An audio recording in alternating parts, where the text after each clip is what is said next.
Hi, I'm Rich Fink from the Western Loudon Art and Studio Tour, and it is my pleasure to interview potter Shawn Grove. Shawn, how are you doing today? I'm doing great today. How are you? I'm terrific and good to see you.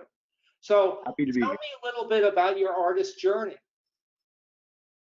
Well, my artist journey, I grew up outside Philadelphia in the Chester County area. High school for me was art and sports. To me, the arts were nothing more than another outlet as far as how moving my body, materials in relation to an idea.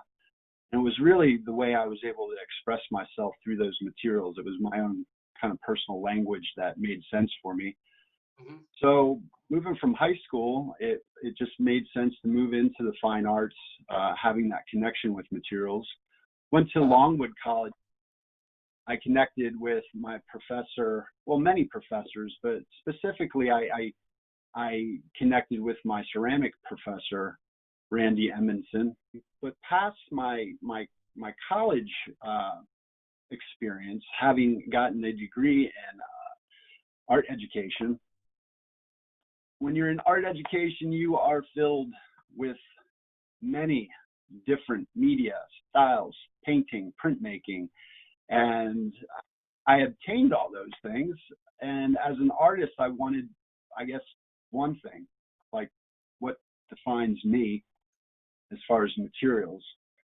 And the physicality of ceramics really spoke to me, number one.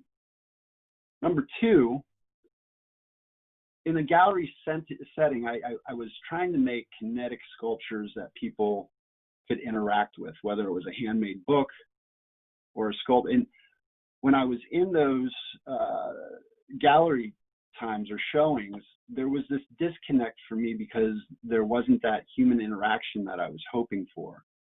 And I felt like I moved into ceramics for that reason, that intimate, sculptural, everyday little piece that somebody could interact with, and that intimacy of the lips to the cup, the story that's told by having a piece that becomes kind of a daily ritual of daily practice really became my life's journey. Like, I really wanted this to happen for myself. As far as connecting with people, I wanted to connect with people through my work. How long have you been doing this pottery? 1994, I moved to Loudoun County as an art teacher, uh, got married with my wife, Rebecca, moved to the Leckitz area, where in 1999, settled down, knowing I was going to use my space to build a kiln, Hmm. make pots. So moving into the stage of where I was at in 1999, talking with my friend Brian, we decided to build a kiln in 2002. And in 2002, the rest is history. Firing pots twice a year for the past, 16 or 18 years at this point. How has your technique changed over this time? That's an interesting question. I mean, when you start out, you really look to your teachers, and you find a lot of yourself in your teachers when you start to make. And it's an important thing.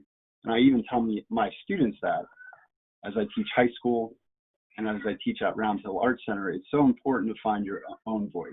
And I think setting up my own studio, setting up my own kiln, um, dedicating myself to that, a sense of mastery and working towards that, you're able to find your own voice and who you are. Mhm.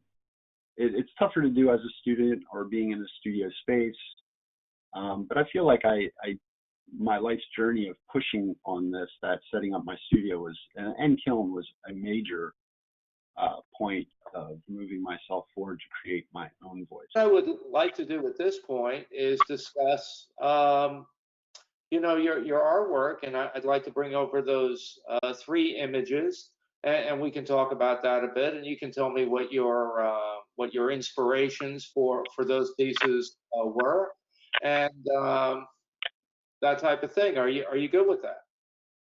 Yeah, absolutely. Okay, hang on one second. Oh, there it is. Okay, Shawn, there we are. And I have to tell you, this watering can that you have over here on the left, I have never seen another potter do one like this, or do one period, really. So, what was your inspiration in this particular project? Um, well, I have seen watering cans. A lot of English potters, you will find that they'll do watering cans, which is an influence of mine.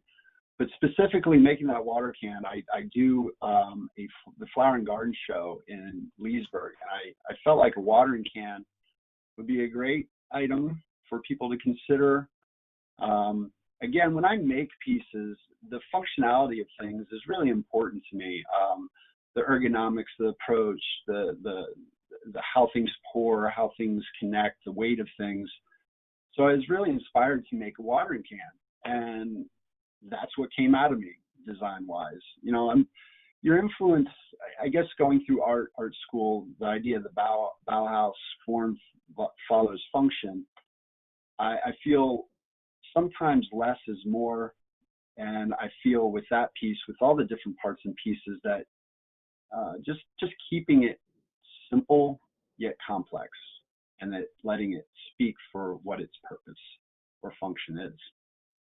The whole piece is ceramic. Now I apply slip to the piece, slipping a watered down white clay where you see the pulled line designs on it. And then I apply an ash glaze, which is then fired to 2,300 degrees Fahrenheit about, so that ash glaze will flux out to create that lovely green-esque glaze that's over top of that white slip. All right, let's go on to the middle piece, which to me, I would say is more of a sculpture. I mean, what was your inspiration for doing this particular piece? Well, it's interesting. I know that when people look at these, they go right to Easter Isle. Yes. That was not my influence. Strangely enough. All right, this is it. And I was just outside actually fishing with my son. We were throwing a bobber towards a bucket of water, trying to get him to cast and figure stuff out. But when I was fishing when I was 12 years old, I pulled out a flounder from the Bayside down in Jersey, and I saw this flounder head, this flash, the flatness of this fish. And in so many ways, these heads, these flat heads, and it is flat. I don't know if you can see from the picture, but it's flattened. Yeah, so it was the fish that kind of inspired me to make these heads. Now, that's where my head is when my head was when I made the particular piece. But it's interesting that people look and make that historical connection to Easter Isle, and that's fine, because that's what art is all about. Where you start, how people perceive, how people think, and how people see your work. Now, the idea of the head is something that through time, that idea of the bust, the idea of saying, hey, we are here, we are human, and here we are, I think has always been a part of who we are as a people, or any culture, across cultures. And I'm really connected with just that simplistic, elongated head. The head has some very interesting surface texture to it. Again, it has an applied ash glaze, and this ash glaze is very underfired. But for a sculptural piece, it just has a beautiful patina, pocking, the browns, the softness of the white, and it works. And in the wood fire process, there's the idea of yielding to nature. As I put pieces in the kiln, they're you hope for the best, but you have to yield to nature and what the fire gives you. All right, the third piece, the one over on your on the right. So size-wise, this is 8 pounds of clay. The purpose of these are for 8 pounds of clay. When you throw 8 pounds of clay, it will basically hold the ashes for medium to large size, kind of not extra large, but large size human being. So I made these specifically for funeral urns, but at the same time, they can sit on the shelf as handsome as could be without anything in them. But Right. that was my thought and purpose when making those. And the fact that you picked those out, it's funny, like the fact that you picked those 3 pieces, those are some of my most favorite things to make. So I was talking to another ceramic friend of mine, and it really comes forward when you enjoy making things. It's funny how people, when they see that, they feel it in your work, and you obviously did that with picking these 3 pieces. All 3 of them are radically different, obviously, in their appearance and their functionality as well. There is that connection of that which is visual. The beauty of ceramics, it's not only just visual, but it's that functionality.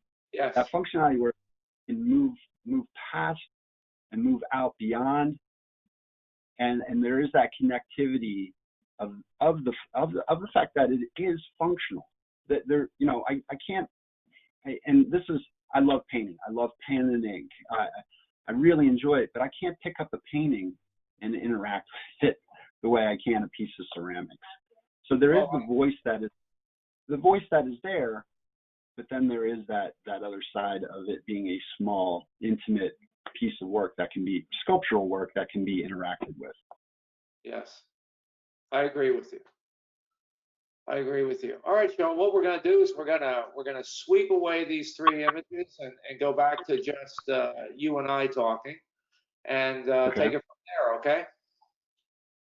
But what I would like to know is, I'm sure there's, like I said, your work is really interesting, and I'm sure that lots of other people would love to see more of your inventory. And, being the way things are today, most of that's going to have to, be in the internet to some degree. So if you could give me your connections, like your social media connections and your URL for your website, that would really help people be able to get in touch with you and hopefully buy some of your really incredible ceramics. That would be great. I do have a website. It is ShawnGrovePottery.com. Mm-hmm. On social media, people just look up Shawn M Grove and they're able to find me on Instagram and Facebook. And I do several postings in regards to both of those social medias. And just a side posting of another thing I'm trying, if I might go ahead and do a little self-promotion on the side. Certainly. I'm doing a roadside sale here at Brown's Farm Lane in Leesburg. The address is Leesburg, Virginia, but it is Luckett's. It's a Luckett's. It's right off of the Route 15 where the antique stores are. But what I'm doing is, and you can look for these signs, is I'm doing a roadside pottery sale where you can pay through PayPal, or you could pay through Venmo. And I posted this just on social media, and I got a great response last weekend. It was wonderful. The amount of people in the community coming out and being supportive of the local Luckett's potter, being myself.